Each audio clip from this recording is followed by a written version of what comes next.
Salut à tous, j'espère que vous allez bien, il est l'heure, c'est le retour de la Ligue des Champions, et oui le Barça est de retour en Ligue des Champions, match contre le Shakhtar Donetsk à domicile à 18h45, attention, oui, match assez tôt, c'est un peu triste. Avant match, c'est parti.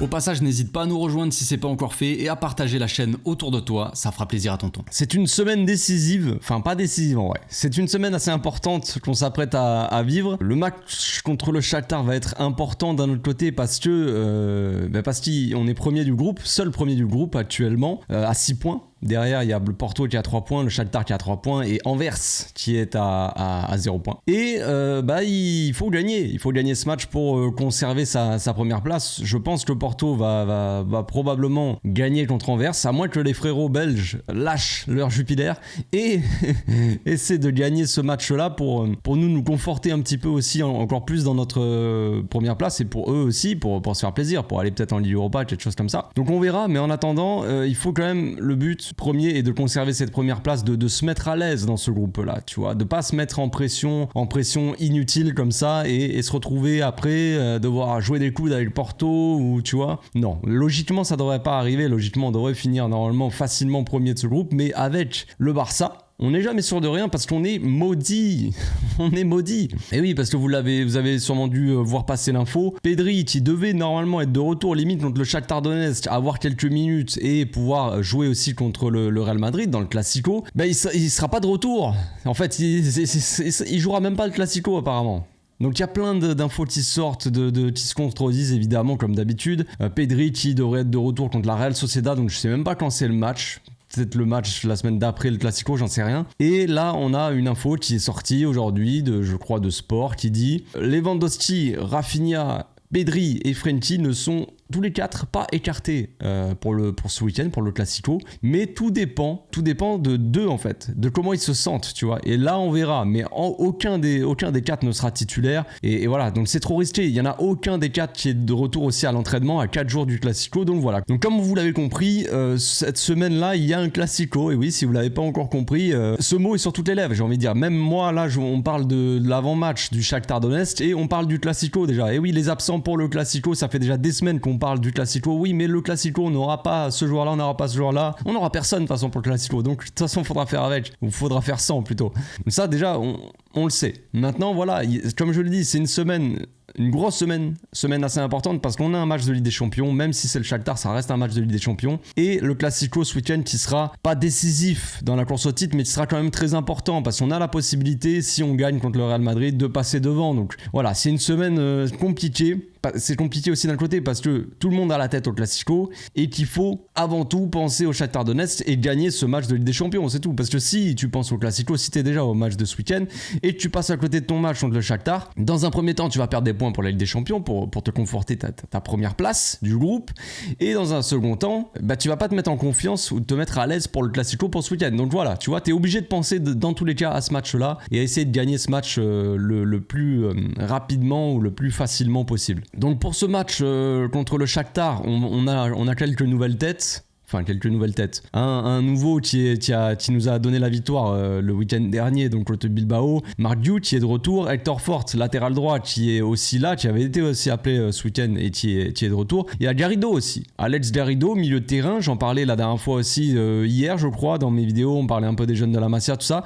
Alex Garrido est de retour, les amis. Et oui, ça faisait longtemps. Il avait été blessé, tout ça, donc c'était compliqué. Mais là, il est un petit peu de retour de blessure. Il joue de temps en temps avec la B. Là, il a fait son petit retour, quelques matchs. Et là, il est appelé. Avec l'équipe première, on sait qu'il nous manque Pedri, qu'il nous manque. En plus de ça, Gavi est suspendu. Oui. Moi, j'avais complètement zappé. J'ai vu la convo, j'ai même pas fait attention. Et d'un coup, je regarde et oui, Gavi n'est pas là. Gavi est suspendu. Il a pris un rouge contre Porto. Je me souvenais même pas de ça. Ça m'était sorti de la tête. Donc Gavi ne sera pas là. Donc une solution en moins au milieu. Tu te dis bon, au milieu, on va mettre cela. Eh ben non. Au milieu, tu vas avoir Roméo, tu vas avoir Gundogan et tu vas avoir Fermin Lopez. Quoi. C'est tout ce que tu as de disponible dans tout l'univers. Quoi. Sinon, le reste, c'est des joueurs de la baie, quoi.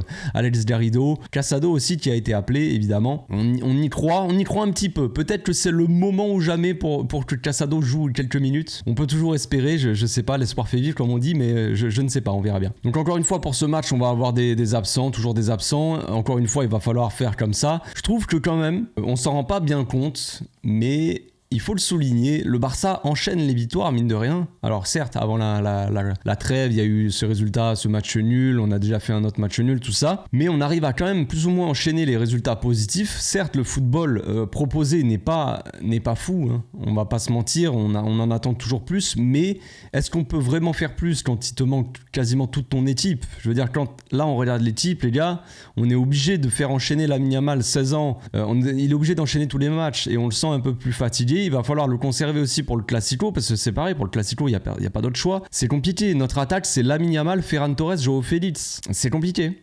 Notre milieu de terrain, les gars, on n'a pas d'autre choix. Là, en plus, il y a Gavi qui est suspendu, donc c'est vraiment pas du tout optimal. Et malgré tout ça, on arrive quand même à avoir des résultats positifs. Donc déjà, c'est une bonne chose. Rappelez-vous, la saison dernière, les amis, dès qu'il manquait Pedri, juste, on gagnait plus. On avait énormément de mal à gagner. On faisait des matchs catastrophiques. Bon, là, je dis pas que les matchs sont vraiment excellents, mais on arrive quand même à proposer quelque chose. Je trouve que le match contre Bilbao est pas si mauvais que ça en soi. Certes, la première mi-temps, on a eu beaucoup plus de mal, ils étaient plus à l'aise. La deuxième mi-temps, on était beaucoup mieux. Et tout ça avec un Roméo sur le terrain, par exemple, qui était franchement pas excellent. Fermin Lopez, tu vois, qui était jeune, voilà, qui était pas censé être titulaire normalement. Lamine Yamal, 16 ans, voilà, Ferran Torres, Marc Diouf, enfin, tu vois. C'est vraiment, on a une équipe qui est vraiment loin d'être au complet et on arrive quand même à avoir des résultats positifs. Et ça, il faut le souligner quand même. La force mentale collective de cette équipe, c'est beau. C'est beau. Alors, il y en a qui font des différences. C'est sûr que d'avoir Cancelo,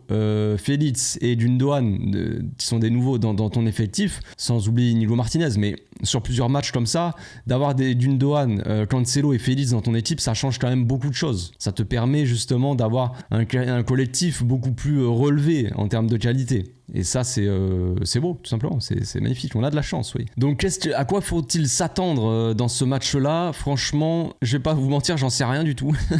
Le Shakhtar, j'avais regardé un petit peu comment ça jouait contre Porto. J'avais vu que c'était pas la folie. Au début, ils s'en sortaient plutôt bien. Porto, ils avaient du mal à les presser. Ils arrivaient à sortir le ballon plutôt facilement. Et ils avaient eu une bonne action et tout. En début de match, c'était venu de leur ailier droit. Alors, ça me fait peur parce que je pense que Baldé va être au repos et je pense que Baldé doit être mis au repos avant le Classico. Je pense que c'est Marcos Alonso qui doit être titulaire. Ah non. Et oui, c'est comme ça. Faut bien faire des rotations un minimum. Baldé, il revient de blessure. Il a joué là contre Bilbao. Il était un peu fatigué. Faut pas abuser. Faut qu'il soit en pleine forme pour le Classico. Voilà. Donc Marcos Alonso va être titulaire et je pense que l'ailier droit, ça va être compliqué un peu défensivement, mais on verra bien. On va croiser les doigts tout simplement. Donc le Shakhtar, ils ont quand même perdu leur match contre Porto, comme je l'ai dit, 3-1. Ils ont aussi gagné sur le fil, on va dire, contre Anvers.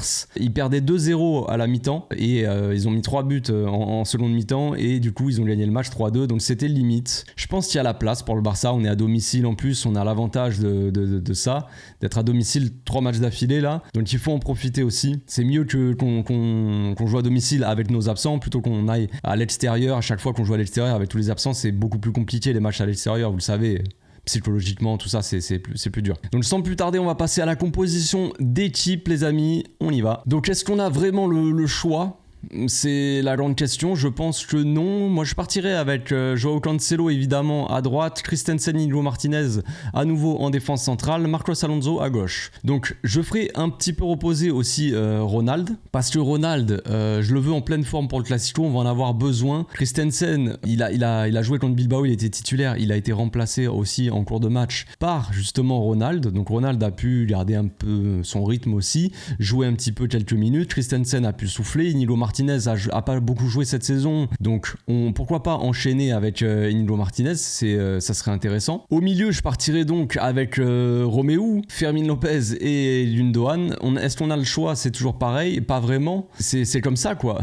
J'ai envie de dire, Roméo, certes, il est pas satisfaisant, mais Gavi n'est pas là, il est suspendu, Frenkie n'est pas là, voilà, blessé, Pedri n'est pas là, c'est compliqué. Donc il y a Casado, je vois mal Casado être titulaire de toute façon. J'ai pas fait les visuels Casado là, je les ai pas fait, donc je pourrais pas vous dire on le met là, mais j'espère, j'aimerais bien voir Casado jouer le match. J'aimerais bien le voir même titulaire, mais j'y crois pas trop, donc on va partir quand même sur Romeu. Mais en cours de match, il va falloir de toute façon faire reposer des joueurs. Alors, on n'oublie pas aussi, on a toujours en tête qu'on peut pas mettre plus de 3 joueurs de la filiale sur le terrain. C'est 3 joueurs max. Enfin, je crois que c'est pas qu'on n'a pas le droit, mais si jamais il y en a un qui prend un rouge, le match il est perdu sur tapis vert quoi, en gros. Donc on peut pas avoir 3 joueurs de la filiale en même temps. Donc là on a Fermin Lopez et Lamine Yamal. Si on met par exemple Casado à la place de Romeu, ça serait 3 joueurs max, voilà. Si tu veux faire rentrer par exemple Mardiou en pointe, tu peux pas. Alors Lamine Yamal, moi j'ai une grosse hésitation avec Lamine Yamal parce que je le sens un peu fatigué. Alors il a démarré sur le banc ce week-end, ce qui est plus ou moins normal, mais j'aurais tendance à me dire pourquoi pas, vu que Mardiou il est bien, il est chaud, voilà, psychologiquement il est boosté. Pourquoi pas partir avec Ferran à droite? Alors je sais, vous allez me dire Ferran à droite est catastrophique, peut-être, mais de toute façon, si on met Lamine, ça se trouve Lamine va être cramé pour le Classico. Donc dans tous les cas, il n'y a pas trop le choix. Et en attaque, on n'a personne. On a Félix, Mardiou, Ferran Torres, Lamine Yamal de convoquer. C'est tout. Donc voilà, après on peut mettre Fermin en faux ailier à la place de Félix, mais on va pas non plus partir trop en cacahuète. Donc pourquoi pas mettre Mardiou, on va dire que c'est Sergio Roberto. Donc pourquoi pas mettre Mardiou en pointe, Ferran à droite, Félix à gauche, tu vois. Un truc comme ça pour faire reposer Lamine. Et Lamine, il rentre en cours de match, peut-être pour faire reposer Ferran Torres, qui sera probablement aussi titulaire dans le Classico, j'en sais rien. Mais voilà, on n'a pas trop le choix, il faut bricoler de toute façon. Pour l'instant, on s'en est bien sorti en bricolant. Est-ce que ça va tenir très longtemps? Je ne sais pas. Donc en termes d'animation, vous connaissez un peu l'histoire, les amis. Félix, il va comme d'habitude être dans ce demi-espace gauche. Lamine Yamal va probablement coller la ligne. Fermin Lopez va être assez offensif. On aura probablement un double pivot, Romeu Gundogan, pour aider en termes de sortie de balle. Romeu aura du mal à sortir les ballons tout seul. Marcos Alonso qui va probablement jouer assez haut sans trop vouloir déborder à la Baldé, mais quand même faire parler un petit peu la qualité de centre aussi de Marcos Alonso qui a une qualité de centre plutôt bonne. À voir si on joue avec un truc comme ça, avec un Cancelo assez bas mais qui monte de temps en temps. Mais moi j'aime bien voir Cancelo un peu plus haut, qui a un peu de liberté parce qu'il a la qualité pour faire vraiment des différences offensivement. Donc dans ce cas-là, moi ce que je ferais c'est que je ferai descendre au Romeu, je l'ai déjà dit. Quand on a le ballon, en fait, en attaque, on n'a pas besoin d'un Romeu au milieu qui vient se mettre au milieu des joueurs et au final, limite les gêner, on dirait, tu vois. Dans leur transmission, on dirait qu'il est en trop à chaque fois, donc ça ne sert à rien qu'il soit au milieu quand... je dis pas qu'il faut que Romeu soit en défense pour sortir les ballons, tu vois, mais quand on a le ballon, quand on est dans cette zone, dans la moitié de terrain adverse, Romeu, il a pas vraiment d'utilité.